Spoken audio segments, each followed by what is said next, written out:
Story 1. The Silent Passenger. It always starts in the most ordinary way, and that is what makes it terrifying, because you never expect horror to creep into the most mundane moments of life. The first story comes from a man named David, who was in his early 30s when this happened.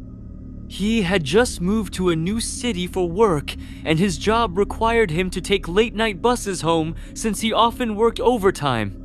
Before I go any further, let me say something to everyone listening right now. If you love hearing dark, chilling stories like this, then please make sure you subscribe to my channel, Horrovia. It helps me keep bringing these terrifying encounters straight to you and keeps this community of horror lovers alive. Now back to David and his night that he still cannot forget. It was around midnight when he got on the bus that would take him across the city to his apartment. The bus was nearly empty, except for 2 people in the back and a woman sitting near the middle. The driver gave him a brief nod, and David sat 3 rows from the front. The first thing he noticed was how quiet the bus was. Usually at night, you might still hear the sound of headphones leaking music or someone whispering into their phone, but tonight there was nothing. Just the hum of the engine and the occasional creak of the bus as it hit a bump in the road. The woman sitting in the middle had her hood pulled over her head and kept staring straight forward without moving an inch. David tried to ignore it, but there was something unsettling about her stillness. As the bus drove deeper into the city, the 2 passengers in the back got off, leaving just David, the hooded woman, and the driver. David glanced back again, and for a moment he thought she had turned her head slightly toward him, but he could not be sure. He looked away quickly, pretending to check his phone. The bus pulled onto a long stretch of road lined with warehouses and dim streetlights. That was when David began to notice something strange. Every time the bus passed under a streetlight, the hooded woman's shadow on the wall seemed wrong. It was elongated, stretched in a way that did not match her body. He blinked, rubbed his eyes, and told himself he was just tired. But as they passed the next light, the shadow looked even stranger, like it was leaning toward him though her body never moved. David's chest tightened, and he forced himself not to look again, but curiosity overpowered him. He turned his head slightly, and this time he saw her face. The hood had slipped just enough for the light to reveal pale skin and hollow eyes that looked more like empty sockets. Her lips were slightly parted and her mouth moved as though whispering, though no sound came out. David felt frozen to his seat. He wanted to yell for the driver, but his voice caught in his throat. The woman slowly tilted her head in his direction, and for the first time she smiled. It was wide, unnatural, and stretched far too much across her face. David's heart pounded, and finally he found the strength to call out. He shouted to the driver, asking if they were close to the next stop. The driver glanced in the mirror but did not seem to notice anything unusual. When the bus slowed, David jumped from his seat and hurried to the doors even before they fully opened. He stumbled out onto the sidewalk, gulping in the cold night air. But as the bus pulled away, he turned and looked through the window. The hooded woman was standing now right where he had been sitting, her face pressed against the glass, staring directly at him as the bus disappeared into the distance. David never took that route again, and he still avoids night buses whenever possible. He believes that if he had stayed on that bus just one stop longer, he would not be here to tell the story. David thought leaving the bus had ended the nightmare, but the following nights told him otherwise. The first time he convinced himself it was exhaustion. He returned home that night shaken, but he locked his door, pulled the curtains tight, and tried to sleep. Yet, as the hours passed, the sound of the bus engine seemed to echo faintly outside his apartment building. He lived on the 3rd floor, facing an alley, with no bus route anywhere near, and still he swore he could hear the low mechanical hum and the hiss of air brakes. He told himself it was his imagination until the shadows began. It started with flickers on the walls at night. He would be sitting at his desk, trying to distract himself with work, when the shape of a hood would stretch across the paint, swaying faintly as if someone invisible sat in the chair behind him. The first few times, he spun around and found nothing. Later, when he grew too afraid to check, the shadow still crept along the walls. One evening, as he was washing his dishes, the glass in his hand cracked clean down the middle. Startled, he looked at the kitchen window. Reflected there, just behind him, was the pale face he had seen on the bus, her lips frozen mid-whisper. He dropped the glass, cutting his palm, but when he turned around, there was no one. The following day, David made the decision not to take the night bus again. He left work early, determined to get on a crowded train, anything but the bus. But as he walked to the station, he noticed the familiar bus number idling at the curb. Its doors stood open, hissing softly, though no one else was near. The driver stared at him through the mirror, waiting. David hurried past, refusing to look, but the sound of his name echoed faintly from inside. He nearly broke into a run. That night, his dreams turned feverish. He found himself on the bus again, the hooded woman across the aisle, whispering words he could not understand. He awoke in a cold sweat, convinced he had bitten his own tongue because the inside of his mouth ached as though something had forced words from him. Days became unbearable. His co-workers noticed his pale face and nervous behavior. One evening, when he thought he had broken the pattern, he stayed late at work to avoid the nighttime quiet of his apartment. Around midnight, he finally stepped outside to call a taxi. The streets were deserted, but parked at the curb was the bus, headlights dim, doors open. The driver's silhouette shifted behind the wheel, and inside the cabin, David saw rows of passengers. Each one slumped unnaturally forward, heads tilted at odd angles, faces gray and hollow. In the middle sat the hooded woman, still and patient.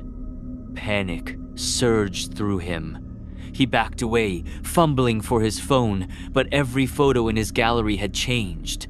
They were no longer pictures of his friends, his family, or his travels. Every photo showed only the bus, empty streets, and the hooded woman staring closer and closer into the frame. Desperate, he ran. But the sound followed, the hiss of brakes, the mechanical growl. He sprinted blocks before collapsing in front of a convenience store, trembling. When the clerk helped him inside, David looked over his shoulder at the dark road. The bus was gone.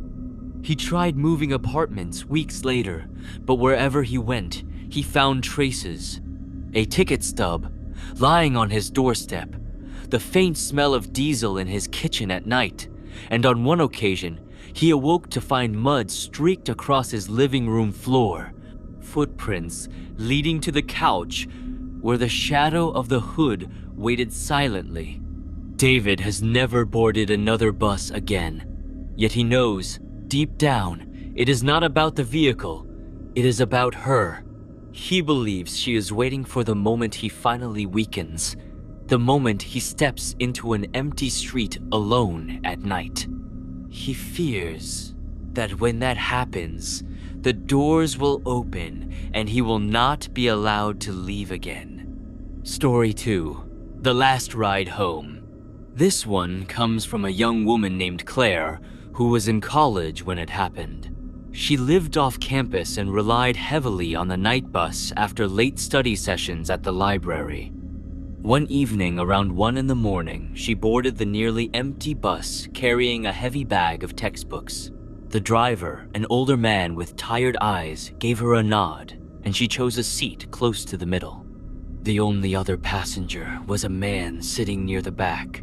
He was slouched against the window with his hood pulled up, and Claire assumed he was just another exhausted student. As the bus rolled on, she tried to read, but the rattling of the bus and the fatigue from hours of studying made her eyes heavy.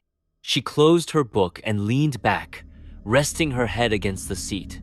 That was when she heard a faint sound like whispering. At first, she thought it was the driver talking to himself, but when she looked up, his mouth was closed and his eyes were fixed on the road. She turned her head toward the back and saw the hooded man still slouched in his seat. His face was hidden, but his lips were definitely moving. Claire could not make out the words, but the tone was strange, almost like a chant. The more she strained to listen, the louder it seemed to become, though he never raised his voice. A chill spread through her body. She quickly turned back around, hugging her bag to her chest. Minutes passed, but the whispering did not stop. It grew harsher, quicker, like he was reciting something with urgency. Finally, unable to stand it, she turned again and froze. The man was no longer slouched, but sitting upright, his hood still covering his head. His face was hidden in shadows, but his body was completely still except for his lips moving rapidly. Then, without warning, he slammed his hand against the window and let out a guttural noise that made Claire's heart leap into her throat.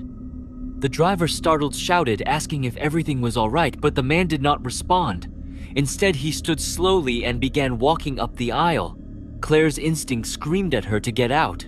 She leapt from her seat and ran to the front, shouting at the driver to stop the bus. The driver hit the brakes hard, and the bus lurched to a stop. Before the man could reach her, Claire shoved the doors open and bolted into the night. She ran without looking back until she reached the gas station, where she called a friend to pick her up. Later, she found out that the night bus she had taken did not record her fare at all. Her card showed no record of ever being used on that trip, and according to the bus schedule, there should not have been a bus running at that hour. Claire has never been able to explain it, and she swears the hooded man was not human. Carla thought the strange ride was behind her when she got home that night, but the silence in her apartment felt wrong, heavier than usual. The place was neat and familiar, yet she felt like someone was watching her from the corners where the light didn't reach. She brushed it off as nerves from the late-night bus ride. She tried putting on the TV for noise, but the screen flickered and showed static, only for a moment, before returning to normal. She sat frozen, remote in hand, her heart pounding because she swore she had seen something in that static, a shape like a face. The following week, Carla avoided the bus whenever she could, taking expensive cabs and sometimes even walking long distances. But one night, she had no choice. A late meeting had run over, the trains were down, and her phone battery was dying. When the night bus rolled to a stop in front of her, she hesitated, then stepped on, trying to convince herself it was fine. The bus was nearly empty except for the driver and two scattered passengers. She sat near the front, telling herself she would be off in less than 20 minutes. 10 minutes into the ride, she noticed the woman. She had not seen her board, but now she sat a few rows behind, head tilted, hair covering her face. Carla glanced at her reflection in the window. The woman was staring at her, eyes wide, mouth moving silently. Carla's breath caught. She turned quickly, but the woman was sitting perfectly still, hair hiding her features again. Carla gripped her seat and refused to look back. The bus continued, each stop empty.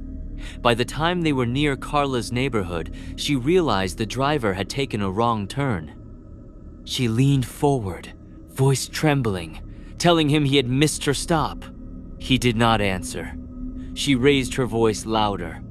He did not move. Only then did she notice the way his hands gripped the wheel, stiff and unnatural. His reflection in the rear-view mirror was not his face, but something darker, a smear of shadow where his features should have been. Carla stood up, panic flooding her. The woman behind her began to laugh softly, the sound dry and broken, like old wood splintering. Carla staggered toward the front doors, but they did not open. She slammed her hand against the glass, shouting, begging, but the driver kept the bus moving into roads she did not recognize. Outside the windows, there were no houses, no streetlights, only endless dark trees. Her phone buzzed faintly, a sliver of battery left, but the screen glitched, flashing strange images instead of her home screen. She saw herself sitting alone on the bus, from an angle that made no sense, as if the camera were behind her. Then the screen went black. Carla turned, and the woman was no longer in her seat. The sound of footsteps echoed down the aisle, slow and deliberate. Carla's throat went dry. She pressed herself against the doors, praying for them to open, but instead, the lights inside the bus flickered off, plunging her into near total darkness. She heard breathing right beside her ear. When the lights flicked back on, the woman was inches from her face, her mouth stretched impossibly wide, her eyes pale and lifeless. Carla screamed, but the sound was swallowed by the roar of the engine. The woman whispered something so softly, Carla barely heard it, a single word that made her blood freeze. She whispered her name. Carla lunged forward, slamming her fists against the driver's seat, demanding he stop. The bus jolted violently, and she was thrown to the floor. When she scrambled up again, the woman was gone, and the driver's seat was empty. The bus rolled on without anyone at the wheel, deeper into the forest, as if it knew where to go. By the time Carla managed to pull the emergency lever to open the doors, the bus screeched to a halt in a clearing. She stumbled out, falling to the ground. When she looked up, the bus was gone, swallowed by the dark. She was alone in the woods, with no sound but her ragged breathing. Eventually, she found her way back to a road and flagged down a passing trucker who looked at her with unease as she begged him for a ride. He dropped her near town, saying little, only glancing at her in the mirror with worry. When she asked what was wrong, he hesitated, then told her he had seen the bus too, idling silently by the trees before it disappeared. Carla never took public transport again, but some nights, when she lies in bed, her phone buzzes despite being off. When she checks it, the screen flickers for only a second, and she sees the grainy image of the woman sitting behind her, always closer than before. Story 3. The Woman at the Window. This story comes from a man named Thomas, who was traveling home after visiting his parents. It was late, and he had missed the earlier buses, so the only option was the night bus that cut through quiet rural areas before entering the city. He boarded around 11:30 at night, and the bus was half full with tired workers and a few students. Thomas sat near the window and plugged in his headphones, trying to drift off as the dark fields rolled past. The ride was uneventful at first, just the steady hum of the bus and the occasional streetlight flickering through the glass. But after about an hour, the passengers began getting off one by one, until Thomas realized he was the only one left besides the driver. At some point, the bus stopped at a lonely road where no one seemed to be waiting, but the doors opened anyway.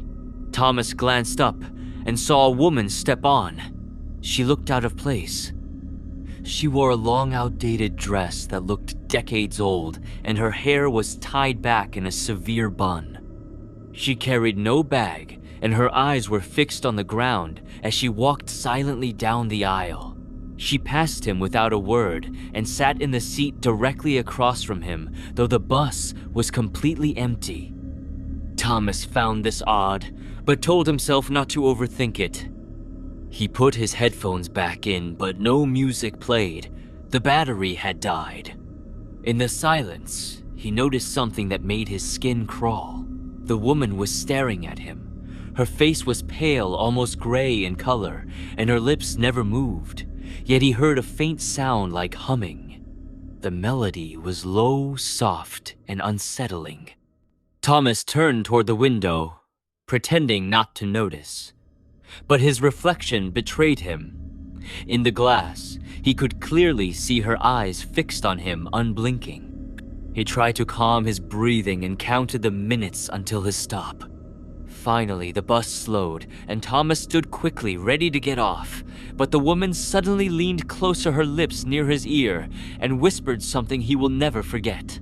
She said, "You should not get off here." He froze, every instinct telling him to run, but before he could move, the bus doors opened.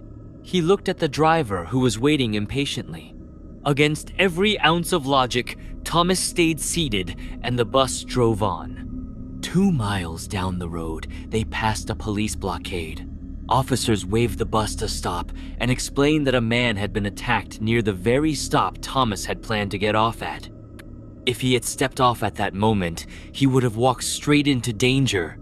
When Thomas turned to thank the woman, she was gone. There was no trace of her on the bus, and the driver swore no one else had been on board since the last group of passengers left.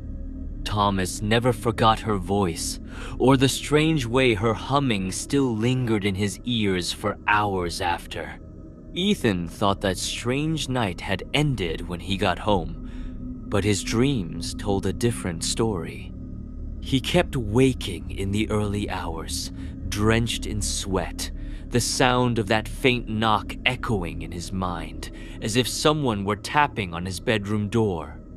He lived alone on the 3rd floor of an apartment building, no balcony outside his window, no hallway traffic at night. Yet the knock kept coming in his sleep, always 3 soft raps. Weeks passed before he dared take the night bus again. But one evening work dragged on and he found himself at the stop under the flickering lamp. He told himself it was paranoia, that what had happened was only exhaustion playing tricks on him, but deep down he knew something had followed him off that bus. When the bus arrived, it was nearly empty, only an older man near the back, and the driver. Ethan sat near the middle, putting his headphones in, trying to lose himself in music. But when he glanced at the reflection in the window, his stomach dropped. Behind him, in the seats that should have been empty, was a shape, not fully formed, like a shadow sitting upright. He twisted around quickly, but saw nothing. The old man was still reading his newspaper. The driver focused ahead, and the seats were bare. He told himself it was a reflection of something outside, yet when he looked again, the shadow was closer. His music cut out, replaced by a faint whisper. He yanked the headphones off and stared at his phone, but the screen was black, though the battery had been full earlier. His pulse hammered. He forced himself to breathe and turned toward the driver, but froze when he noticed the newspaper in the old man's hands. The pages were blank. No words, no pictures, just blank paper that crinkled as though filled with stories no one should read. Ethan stood up quickly, and the old man looked at him, his eyes clouded, his mouth opening slowly as though to speak. No words came out, only a low sound like static, the same hiss Ethan had heard the night the knocking began. He rushed toward the front, asking the driver to let him off early, but the man did not respond. His head turned slightly, revealing pale skin stretched too tight, eyes that looked glassy, like they belonged to a doll. Ethan backed away, and the bus lurched forward, speeding down unfamiliar streets that twisted into darker and darker neighborhoods. Buildings vanished, replaced by empty lots and then by fields. Ethan grabbed the emergency cord, but nothing happened. The bus was no longer in his control, nor in anyone else's. The shadow in the reflection was now in the seat right behind him. Ethan turned, his heart nearly stopping, as he saw a figure draped in black cloth, face hidden, hands gripping the seat with long, bony fingers. The figure leaned forward, and the whispering filled Ethan's ears again, clearer now. It was his own voice repeating words he had never said, promises he had never made. His skin crawled as the figure whispered about things he had thought privately, fears he had buried, secrets no one else should know. The old man dropped his newspaper and began laughing, though his lips did not move. The laugh came from deep inside the bus, echoing from the walls. Ethan staggered forward, pounding on the doors, but the bus only went faster, the outside world blurring into streaks of light and shadow. Finally, the bus screeched to a halt. Ethan was thrown to the floor, scraping his hands. He looked up, and the bus doors creaked open to reveal not a street, not a stop, but a vast empty stretch of black water with a single narrow pier stretching out. The driver stood and began walking off the bus, his movements jerky, like a puppet pulled on strings. The old man followed, his body bending unnaturally. Ethan scrambled to his feet, refusing to leave. But then the shadow figure loomed above him, pulling at him with invisible weight, dragging him toward the open door. He fought, gripping the seat, his nails tearing against the fabric. The whispering turned to shrieks, 100 voices all demanding he follow. In panic, Ethan hurled himself sideways, slamming the door control panel with his shoulder. By some miracle, the door snapped shut, trapping him inside, leaving the others outside on the pier. The bus engine roared and lurched backward, the doors locking. Ethan sat trembling as the vehicle sped into the darkness on its own. Minutes or hours passed, he could not tell, until the bus screeched again and stopped on the familiar street near his apartment. The doors opened silently. He stumbled out, collapsing to the pavement, and when he turned, the bus was gone. From that night forward, Ethan never slept through without hearing the faint knocking. Sometimes it was at his window, sometimes his closet, sometimes his front door. He moved to different apartments, different cities, but the knocking always followed. He never took another bus again, yet every reflection, in car windows or mirrors, threatened to show that figure seated behind him, waiting patiently for him to return. Story 4. The Empty Roads. The last story is from a young man named Eric, who had been working late shifts at a warehouse on the outskirts of town. One night after finishing at 2 in the morning, he boarded the only bus heading back toward the city. The bus was completely empty when he got on, and the driver barely acknowledged him.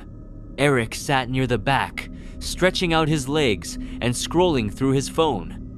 The ride was long, and the roads dark, winding through industrial areas and deserted neighborhoods. After about 15 minutes, Eric realized something strange. The bus had not stopped once. Not a single passenger had boarded, and yet the driver kept pulling over at random stops, opening the doors and waiting.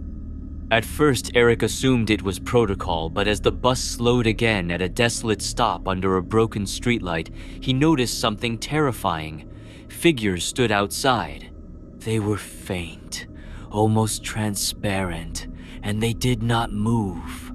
They looked like outlines of people blurred at the edges as if they were made of smoke. The doors opened, and for a moment, Eric felt the air grow icy. The figures seemed to lean toward the entrance, but none stepped inside. The doors closed, and the bus rolled on. Eric's heart pounded, and he wanted to call out to the driver, but his voice stuck in his throat. This happened again and again at several stops. The bus would slow, the doors would open, and those shadowy figures would be waiting each time closer to the doors, pressing in as though invisible hands tried to reach for him. Finally unable to bear it, Eric stood and shouted, asking the driver what was happening. The driver did not answer. Instead, he looked into the mirror, and Eric saw his face clearly for the first time. His eyes were hollow black pits, and his mouth curved into a grin that was not human.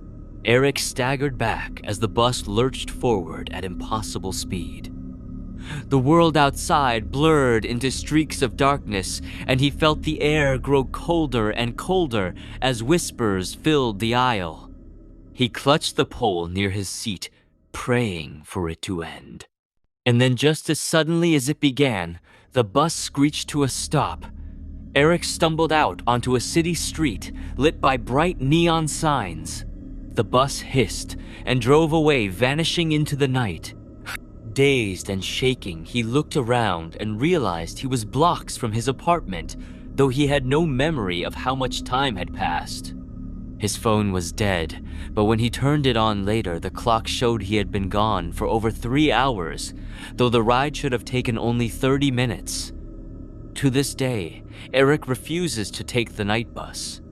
He still dreams of that driver's hollow eyes, and sometimes when he passes a bus stop late at night, he swears he sees those blurred, shadowy figures waiting silently under the lights. Melissa convinced herself the driver that night had only been a dream, that her mind had invented the face she could not describe. But a week later, riding home late again, she boarded another bus with relief at seeing a different man behind the wheel.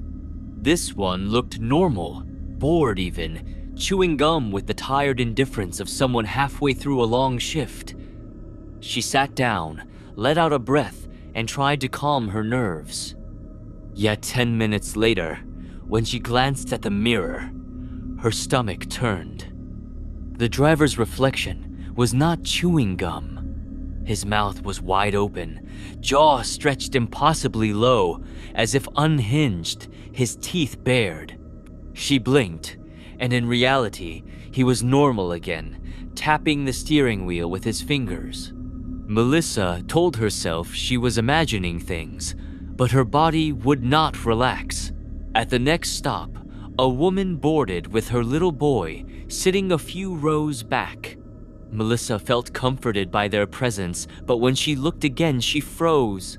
The boy's reflection in the glass beside her seat was not sitting with his mother. He was standing directly behind Melissa, staring at her with a grin too wide for his small face. She whipped her head around and saw the child safe with his mother, humming quietly as he fiddled with a toy. Melissa pressed her fists into her lap and tried not to scream. The bus passed through long stretches of empty road, and the other passengers got off one by one, until only Melissa and the mother and child remained. The driver did not announce stops anymore. The bus seemed to glide past familiar landmarks and into darker streets she had never seen. Melissa leaned toward the mother, whispering nervously if she knew where the bus was going. The woman did not respond. She stared ahead, her eyes unblinking. Melissa whispered again, louder. Still no reaction. When Melissa reached out and touched her arm, her skin was ice cold. The boy turned then, and for the first time, Melissa saw his face clearly. His eyes were black voids, no whites at all. Melissa staggered back as the boy began to laugh, a shrill, unnatural sound that filled the bus. The woman's head turned slowly toward Melissa, her mouth opening, but no sound came, only the same hiss of static that seemed to haunt every nightmare she had since that first night. Melissa bolted to the front, shouting at the driver, demanding he stop. He turned to her at last, and she saw his face properly. His mouth stretched wide, wider than a human mouth could ever go, stretching until it split his cheeks, and in the darkness of that cavernous opening, she saw rows of teeth stacked deep inside, gnashing as though hungry. The doors would not open. Melissa slammed her fists against the glass, tears streaming down her face, but the driver only grinned wider. The bus picked up speed, the windows trembling with the force. Outside, there were no roads anymore, only a tunnel of black stretching endlessly ahead. Melissa turned and saw that the mother and child were gone, leaving only empty seats. Yet the laughter remained, echoing from nowhere and everywhere at once. When the bus finally stopped, it was not at a street, not at a neighborhood, but in front of a dark building with boarded windows. The sign above the entrance was too faded to read, but Melissa knew it was calling her.